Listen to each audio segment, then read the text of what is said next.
जय हिंद प्यारे साथियों। तो स्वागत है आप सभी का हमारे यूट्यूब चैनल हिंदी वाला 8, 9, 10 यानी 8वीं 9वीं और 10वीं कक्षा के जो सारे वीडियोस हैं सारे सब्जेक्ट के वो सारे अपलोड किए जाएंगे इस पर।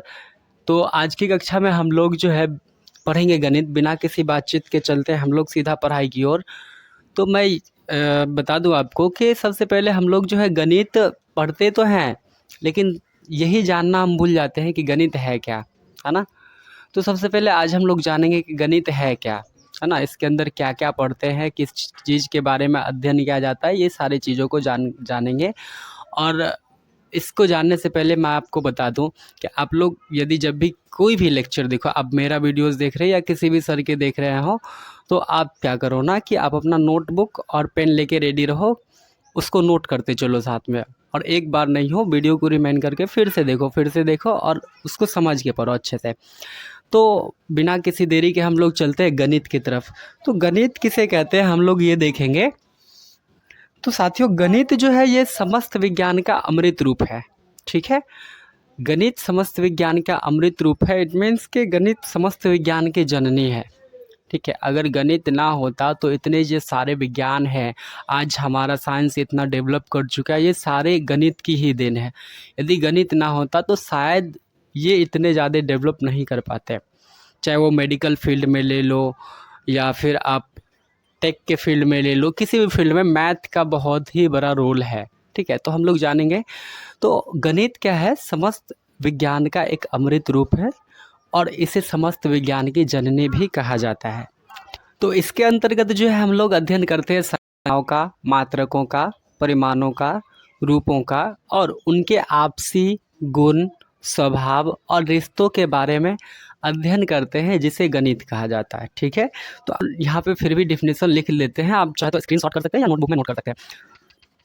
तो गणित जो है विज्ञान का एक अमृत रूप है। वायर फंस रहा है।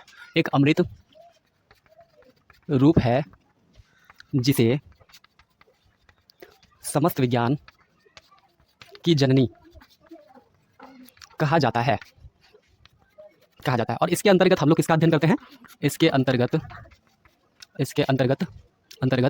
इसके अंतर्गत जो है हम अध्ययन करते हैं किसका, संख्याओं का, मात्रकों का, परिमाणों का, है ना। इसके अंतर्गत संख्याओं, कोमा, मात्रकों, कोमा, परिमाणों एवं इसके आपसी रिश्ते, यहाँ पे है राशिकर सातों संयुक्त एकक। ठीक है, रिश्ते, कोमा, गुण एवं स्वभाव के बारे में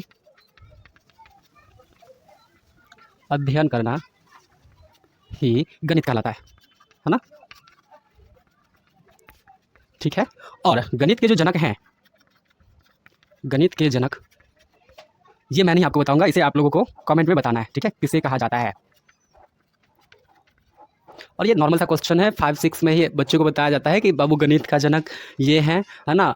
और इनके बारे में सबको अमूमन जानकारी होती है। तो आप जो है इसके बारे में हमें कमेंट सेक्शन में बताएं कि गणित के जनक किसे कहा जाता है। ठीक है, गणित के जो फादर ऑफ मैथमेटिक्स कहा जाता है वो किसे कहा जाता है, ये आप लोग क्वेश्चन का आंसर हमें कमेंट में दें।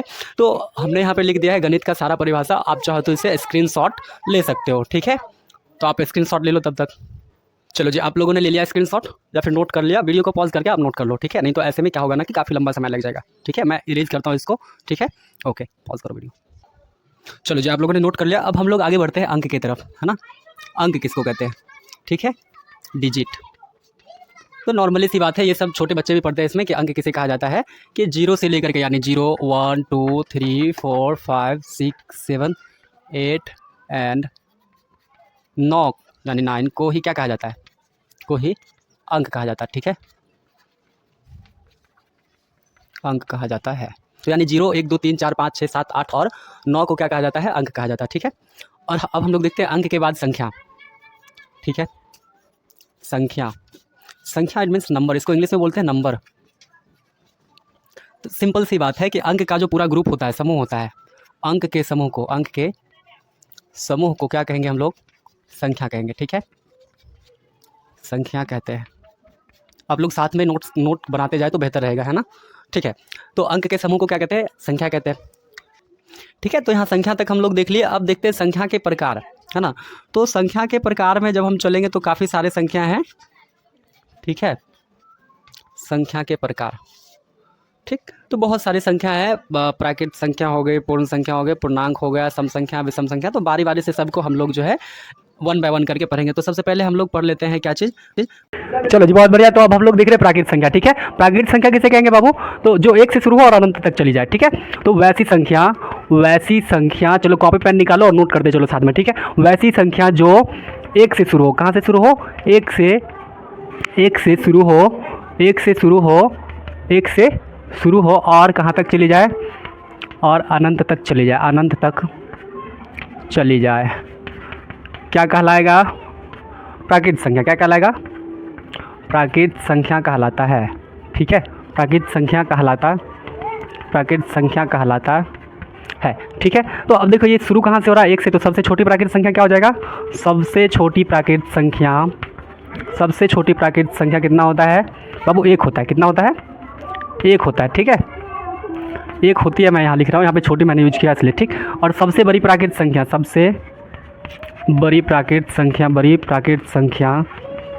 स्पीड में नोट कर दे चलो साथ में। ठीक है, बेहतर रहेगा। अनंत होता है, होती है। ठीक, चलो, और इसे हम जो है n से सूचित करते हैं। किसे? प्राकृत संख्या को कैपिटल N द्वारा सूचित किया जाता है। ठीक, n द्वारा सूचित किया जाता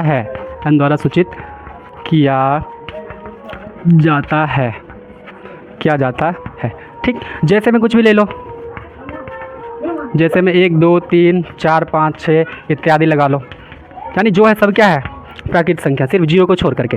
ठीक, तो प्राकृत संख्या देख लिया। अब हम लोग देखेंगे पूर्ण संख्या। ठीक है, चलो जी, बढ़िया, बहुत अच्छा। तो अब हम लोग देख रहे हैं पूर्ण संख्या। ठीक है, पूर्ण संख्या, होल नंबर। ठीक, होल नंबर। ठीक, तो क्या हो जाएगा? देखो ध्यान से, पूर्ण संख्या क्या होगा? जो 0 से शुरू हो और अनंत तक चली जाए। या दूसरा डेफिनेशन कह सकते हो कि प्राकृत संख्या के समूह में हम 0 को जब शामिल कर देंगे तो वो क्या हो जाएगा? पूर्ण संख्या हो जाएगा। ठीक है, ठीक, तो वैसी संख्या जो 0 से शुरू हो। कहाँ से? 0 से शुरू हो और अनंत तक चली जाए। क्या कहलाएगा बाबू? पूर्ण संख्या कहलाएगा। क्या कहलाएगा? पूर्ण संख्या कहलाएगा। पूर्ण संख्या कहलाता है। कहलाएगा नहीं लिख लेना, कहलाता है। ठीक है, अब देखो ये कहाँ से शुरू हो रहा है? 0 से। कहाँ से शुरू हो रहा है बाबू भैया? 0 से। ठीक है, तो सबसे छोटी पूर्ण संख्या क्या हो जाएगी? 0। सबसे छोटी। चलो, सबसे छोटी पूर्ण संख्या 0 क्या हो जाएगा? 0 होती है। और सबसे बड़ी क्या हो जाएगी? सबसे बड़ी पूर्ण संख्या अनंत होता है। क्या होता है? अनंत होता है। तो वहाँ यहाँ हम होती है लिख रहे हैं। ठीक है, यहाँ चूँकि हमने बड़ी यूज किया इसलिए बोल दिया। ठीक, और इसे किससे सूचित करते हैं? कमेंट में फटाफट से बताओ। इसे W द्वारा सूचित किया जाता है। किसके द्वारा? W द्वारा सूचित किया जाता है। चलो, ठीक है, अब यहाँ पे ध्यान से सुनना। सभी प्राकृत संख्याएं, नोट पॉइंट में यहाँ पे लिख लो। ठीक है, नोट, सभी प्राकृत संख्या पूर्ण संख्या होगा। क्या होगा? पूर्ण संख्या होता है। ठीक है, लेकिन सभी पूर्ण संख्या प्राकृत संख्या नहीं होता है। रीज़न क्या है? क्योंकि पूर्ण संख्या में 0 भी शामिल होता है, इसलिए ये क्या हो जाएगा? ये सभी पूर्ण संख्या प्राकृत संख्या नहीं होती है। ठीक, तो सभी पूर्ण संख्या प्राकृत संख्या नहीं होता है। ठीक, चलो, बहुत अच्छा। तो स्क्रीन शॉट लो फटाफट से या फिर नोट कर लो, वीडियो पॉज करके। आगे बढ़ते हैं हम लोग। चलो जी, तीसरा क्या है हमारा? अच्छा देखो, यहाँ पे हिंदी वाला 8 9 10 है ना। जैसे आप यूट्यूब पे सर्च करोगे हिंदी वाला 8 9 10 विदाउट स्पेस, यहाँ पे भी आप चाहो तो स्पेस नहीं लगाओ, फिर भी कोई दिक्कत नहीं, वहाँ पे आ जाएगा चैनल। ठीक, और उस पर क्लिक करके प्लेलिस्ट में चले जाना है, और प्लेलिस्ट में सारा वीडियो आपको इंग्लिश का हो, चाहे गणित का हो, चाहे विज्ञान का हो, सारा सीक्वेंस से मिल जाएगा। और वहाँ से आप पूरे कंप्लीट क्लास 10 हो, क्लास 9 हो, क्लास 8 हो, इस पूरी तैयारी कर सकते हैं। ठीक है, तो चलो अब हम लोग तीसरा देख रहे हैं। तीसरा पॉइंट क्या है? पूर्णांक। क्या है? पूर्णांक है। पूर्णांक को क्या कहते हैं? इंटीजर्स। ठीक है, अब देखो भैया, पूर्णांक किसे कहते हैं? ठीक है, पूर्णांक किसे कहते हैं? चलो, तो इसके लिए हम थोड़ा सा समझते हैं एक बेसिक। ये एक संख्या रेखा है। ठीक है, क्या है? संख्या रेखा। और यहाँ पे क्या है? 0। अगर हम यहाँ से दाईं ओर चलेंगे तो क्या हो जाएगा? प्लस, और बाईं ओर चलेंगे तो क्या हो जाएगा? माइनस। तो ये जो है हमारा क्या है? नेगेटिव इंटीजर्स, यानी ऋणात्मक संख्या। कौन सी संख्या? ये ऋणात्मक संख्या। और ये क्या है? धनात्मक संख्या, पॉजिटिव इंटीजर्स। ठीक, धनात्मक संख्या। तो इसका जो डिफिनेशन हम लिखेंगे अभी, तो कैसे लिखेंगे कि सभी ऋणात्मक और धनात्मक संख्याएं पूर्णांक कहलाती है, या सभी ऋणात्मक और धनात्मक पूर्णांक क्या कहलाता है? पूर्णांक संख्या कहलाता है। लेकिन यहाँ पे एक कंडीशन बनना है कि फिर 0 क्या है? तो 0 भी एक पूर्णांक है। 0 भी क्या है? एक पूर्णांक है, जो ना तो प्लस होता है और ना ही माइनस होता है। तो फटाफट से परिभाषा लिखते हैं। ठीक है, सभी धनात्मक एवं ऋणात्मक संख्या पूर्णांक कहलाता है। ठीक, चलो, बहुत अच्छा। और इसको जो है हम लोग जेड से सूचित करते हैं। इसे किससे सूचित करते हैं? इसे जेड द्वारा सूचित किया जाता है। जेड द्वारा सूचित तो है 100 ध्रुवीकर चौरसी करता सूचित किया जाता है ठीक है। चलो, तो यहाँ पे आप जो एक्सप्लेन किए उसको भी नोट कर सकते हो और इसे जेड द्वारा सूचित किया जाता है। अर्थात हम कह सकते हैं कि जेड बराबर -3, -2, -1, -0, -1, -2, -3 और ये बढ़ते चला जाएगा। ठीक है, तो पूर्णांक हम लोगों ने समझ लिया। ठीक, अब आगे बढ़ते हैं हम लोग सम और विषम की तरफ। ठीक है, तो नेक्स्ट हम बात करते हैं सम संख्या का। ठीक है, सम संख्या कौन सा संख्या? सम संख्या, इवन नंबर, NUMBR है। ठीक है, आप लोग सही करना। अब देखो बात करते हैं हम लोग किस चीज़ की? इवन नंबर की, सम संख्या की। चलो, तो सम संख्या किसे कहते हैं बाबू? देखो, सम संख्या किसे कहते हैं? बचपन से पढ़ते आ रहे हैं कि जिसमें 2 से पूरा भाग लग जाए। ठीक, अब 2 से पूरा भाग लगाने के लिए मेरे पास तो पूरा दिन का टाइम है नहीं, है ना। जैसे सपोज करो 8-10 संख्या दे दे और 10-10 डिजिट का हो, तो क्या करते जाओगे? 2 से भाग लगाते जाओ। 2 कम 2, 2 8 16, 2 कम 2, 2 4 2 6 2 6 2 8 16, इतना करके भाग लगाते जाओगे, कितना लंबा टाइम लग जाएगा। ठीक है, तो आज हम लोग एक शॉर्टकट डेफिनेशन जानते हैं। ठीक है, और जैसे इसमें हम लोग बचपन में पढ़ते थे ना, इकाई, दहाई, सैकड़ा, हज़ार, 10,000, लाख, 10 लाख, तो इकाई स्थान पे यहाँ 8 है। ठीक है, तो इकाई स्थान पे अगर 0 2 4 6 8 आ जाए तो वो सम, नहीं आए तो वो विषम। ठीक है, तो जिस संख्या के इकाई स्थान पर 0,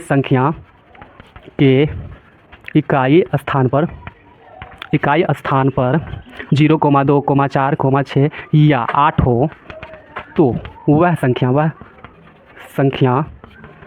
सम संख्या कहलाता है।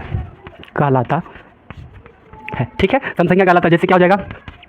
जैसे में हो जाएगा 3 2 6 6 2 8 इत्यादि, बहुत सारा, जिसके लास्ट में 0 2 4 6 8 होना चाहिए। ठीक है, वो क्या हो जाएगा? सम संख्या। ठीक, और इसी का जस्ट सब कुछ सेम रहेगा। और विषम संख्या में क्या हो जाएगा कि 0 के बाद कौन आएगा? 1, 2 के बाद 3, 4 के बाद 5, 6 के बाद 7, 8 के बाद 9, यानी विषम संख्या क्या हो जाएगा कि जिस संख्या के इकाई स्थान पर। ठीक है, चलो लिखो, फटाफट से नोट कर दे रहा हूँ, विषम संख्या। ठीक है, इसको बोलते हैं इंग्लिश में ऑड नंबर। क्या बोलते हैं? Odd number. ठीक, तो जिस संख्या के इकाई स्थान पर 1,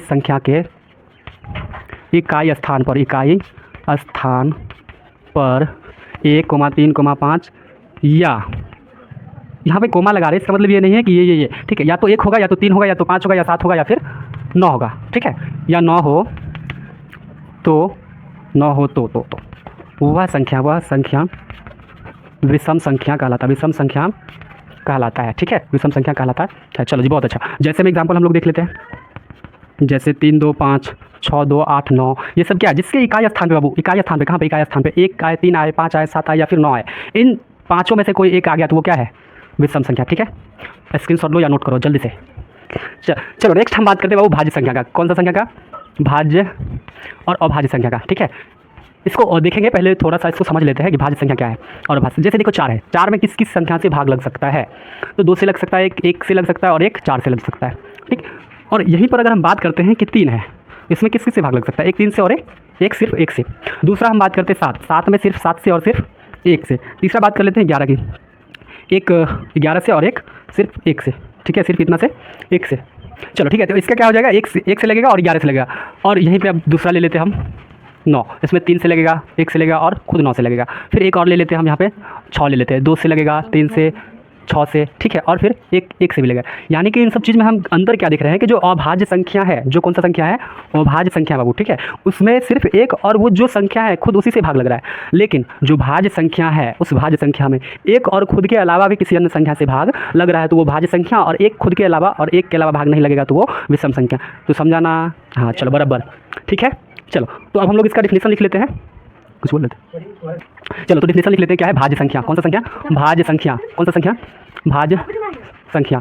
कौन सा संख्या? भाज्य संख्या। ठीक है, तो क्या हो जाएगा? वैसा संख्या, अभी जस्ट हम लोगों ने सीखा था। ठीक है, वैसा संख्या जिसमें एक और स्वयं के अलावा किसी अन्य संख्या से भाग लग जाए क्या कहलाएगा? भाज्य संख्या। क्या कहलाएगा? भाज्य संख्या कहलाता है। भाज्य संख्या कहलाता है। जैसे में क्या हो जाएगा? बाबू? अब बता, 2 भाज्य संख्या अभाज्य संख्या है। चलो कमेंट बॉक्स में बताओ जल्दी से। 2 3 5 ये कौन सी संख्या? भाज्य है या अभाज्य? ठीक है, तो जैसे क्या हो जाएगा? 4 हो गया, 6 हो गया, 9 हो गया, 14 हो गया, 15 हो गया। ठीक है, चलो बढ़िया। अब जस्ट इसी का अपोजिट क्या हो जाएगा? अभाज्य संख्या। क्या हो जाएगा? अभाज्य। चलो जी, अभाज्य संख्या हम लोग देख रहे हैं। अभाज्य संख्या किसे कहेंगे? तो वैसी संख्या जिसमें जिसमें एक और स्वयं के अलावे किसी अन्य संख्या से किसी अन्य संख्या से भाग न लगे क्या कहलाएगा? अभाज्य संख्या कहलाएगा। ठीक है, अभाज्य संख्या कहलाता है, अभाज्य संख्या कहलाता है। ठीक है, जैसे में देखो एग्जाम्पल क्या हो जाएगा, जैसे में हो गया हमारा 7 हो गया, 11 हो गया, 13 हो गया, 17 हो गया इत्यादि। ठीक है, यानी जिसमें एक और खुद के सिवा किसी और से भाग ना लगे क्या कहलाएगा? अभाज्य संख्या कहलाएगा। ठीक है, चलो जी बहुत अच्छा। तो अब हम लोग देख लेते हैं नेक्स्ट पॉइंट हमारा क्या है, सहअभाज्य संख्या। कौन सा है? सहअभाज्य संख्या। सहअभाज्य संख्या। चलो, सहअभाज्य संख्या क्या होता है जी? तो सहअभाज्य संख्या होता है कि जब दो संख्याओं का HCF कितना आ जाए, 1 आ जाए, तो उसे हम क्या कहेंगे? सहअभाज्य संख्या। ठीक है, तो इसका डेफिनेशन लिख रहा हूँ। जब दो संख्याओं का HCF, इसका मतलब महत्तम समापवर्तक। क्या चीज़? महत्तम समापवर्तक 1 हो। कितना हो? 1 हो, तो ऐसी संख्याएं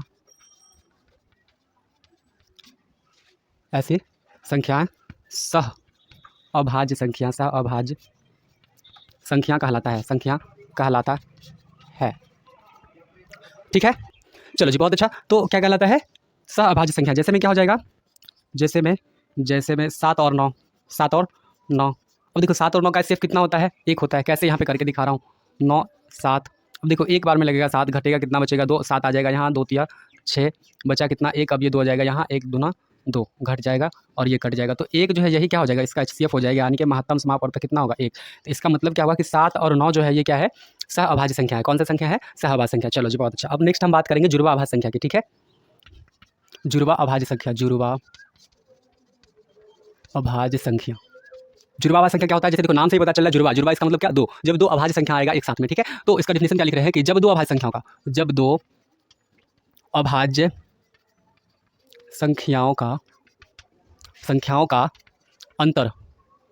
अंतर 2 हो। कितना हो? 2 हो, तो ऐसी संख्या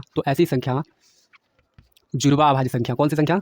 जुड़वा अभाज्य संख्या कहलाता है। जुड़वा अभाज्य संख्या कहलाता है। ठीक है, चलो तो इसका जैसे में हम देख लेते हैं। जैसे में क्या हो जाएगा?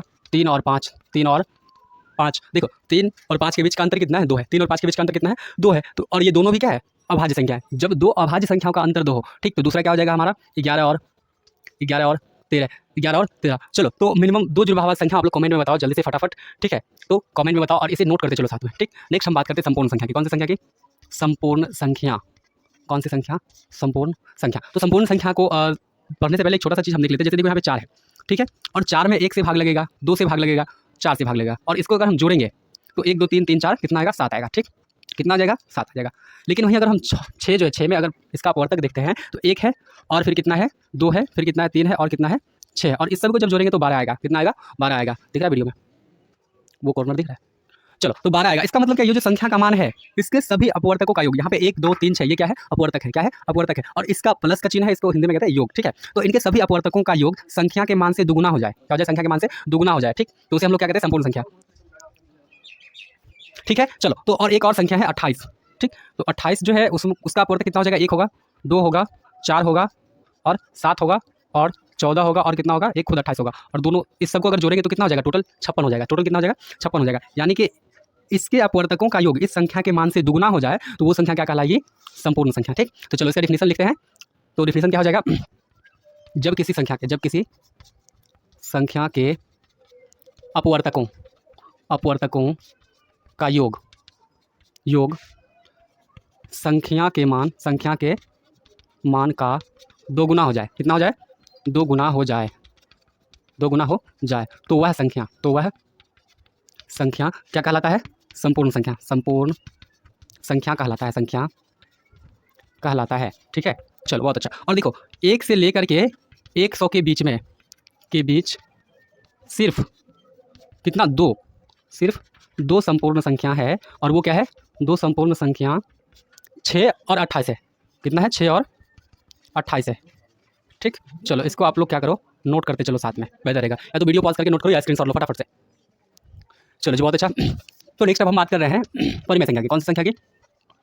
परिमेय संख्या। परिमेय संख्या। क्या होता है परिमेय संख्या? चलो आप लोग बताओ फटाफट से परिमेय संख्या क्या होता है। तो देखो परिमेय संख्या क्या होता है कि जिसे हम लोग किसके रूप में लिख सकते हैं, p बटा q के रूप में। जिस संख्या को p बटा q के रूप में, किसके रूप में, p बटा q के रूप में लिखा जा सके क्या कहलाएगा? परिमेय संख्या कहलाता है, परिमेय संख्या कहलाता है। जहाँ p और q एक क्या हो, पूर्णांक हो, एक पूर्णांक हो, और p और q एक पूर्णांक हो और q बराबर नहीं हो किसके, जीरो के, ठीक, q does not equal to zero हो, ठीक। तो ये क्या हो जाएगा, परिमेय संख्या, ठीक है। चलो बहुत अच्छा। अब देखो ध्यान से, इसे हम लोग किस चीज़ के द्वारा सूचित करते हैं, थोड़ा सा माइक प्रॉब्लम दे रही है। चलो तो इसे जो है हम लोग सूचित करते हैं q द्वारा, इसे q द्वारा सूचित किया जाता है, इसे q द्वारा सूचित किया जाता है। अब ध्यान से देखो, इसे q द्वारा सूचित किया जाता है, ठीक है। बाकी यहाँ पे देखो हम लोग शुरू में पढ़े थे प्राकृत संख्या, पूर्ण संख्या और पूर्णांक, तो ये सभी के सभी क्या होते हैं, परिमेय होते हैं, ठीक है। तो यहाँ पे लिख देंगे सभी पूर्ण कोमा प्राकृत एवं पूर्णांक क्या होगा, परिमेय संख्या होगा, परिमेय संख्या होता है, ठीक है। चलो जी बहुत अच्छा। चलो नेक्स्ट अब हम बात कर रहे हैं अपरिमेय संख्या का। तो अपरिमेय संख्या क्या होता है कि परिमेय संख्या जो है जस्ट इसका अपोजिट हो जाएगा। तो जिस संख्या को p बटा q के रूप में नहीं लिखा जा सकता उसे क्या कहेंगे, अपरिमेय संख्या। फिलहाल इसका जो है हम लोग एग्जाम्पल देख लेते हैं, ठीक है, एग्जाम्पल देख ले रहे हैं, ठीक। अब देखो यहाँ पे बहुत बच्चे कहेंगे सर ईजी क्यों लिखे, तो यहाँ पे हम EX लिख दे रहे हैं एग्जाम्पल के लिए। चलो तो यहाँ पे 3/5 हो गया, 4/2 हो गया, 2 हो गया, या फिर -5 हो गया, ठीक है। तो ये सब क्या है, परिमेय संख्या, क्या है, परिमेय संख्या, ठीक है। तो अपरिमेय संख्या का परिभाषा आप लोगों को खुद से लिखनी है, और जो स्टूडेंट लिख पा रहे हैं वो कमेंट में यस करेंगे, और जिन्होंने लिख लिया वो यस करेंगे, और जिससे समझ में नहीं आई वो हमें बताएंगे कि नहीं सर अपरिमेय संख्या आप फिर से समझाओ। चलो तो अपरिमेय संख्या क्या हो जाएगा कि जिस संख्या को p बटा q के रूप में नहीं लिखा जा सके उसे क्या कहेंगे, अपरिमेय संख्या कहेंगे, और ये बिल्कुल सेम रहेगा, p और q पूर्णांक और q बराबर नहीं हो किसके, जीरो के, ठीक। उसके बाद इससे जो है यानी कि अपरिमेय संख्या को p द्वारा सूचित किया जाता है, ठीक। चलो इतना आप लोग को करके जो है कमेंट बॉक्स में बताना है यस और नो आप लोगों से हो रहा है या नहीं हो रहा है। तो फिर जो है अभी ये हमारा सारा बेसिक था, जब हम वास्तविक संख्या पढ़ेंगे, ठीक है, तो उसमें जो है एक बार फिर से इसकी चर्चा होगी, ठीक। वास्तविक संख्या क्या होता है ये सब चीज़ हम जानेंगे वहाँ पर, ठीक, जब क्लास 10 का मैथ स्टार्ट होगा। तो ये था हमारा बेसिक, और नेक्स्ट वीडियो में जो है हम लोग जोड़ घटा गुना भाग ये सारा चीज़ सीख करके उसके बाद डायरेक्ट मूव करेंगे चैप्टर पे, ठीक है। चलो तो मिलते हैं फिर अगले वीडियो में, तब तक के लिए गुड बाय। लोगों से लास्ट में यही रिक्वेस्ट करूँगा कि वीडियो अच्छा लग रहा है तो उसे लाइक करो, दोस्तों के साथ शेयर करो, और चैनल सब्सक्राइब करके बेल आइकन प्रेस करो। इससे क्या होगा ना कि लास्ट में जो आप बेल आइकन प्रेस करोगे उससे क्या होगा कि मैं जो भी वीडियो डालूँगा उसका नोटिफिकेशन आपको मिलता रहेगा, ठीक है।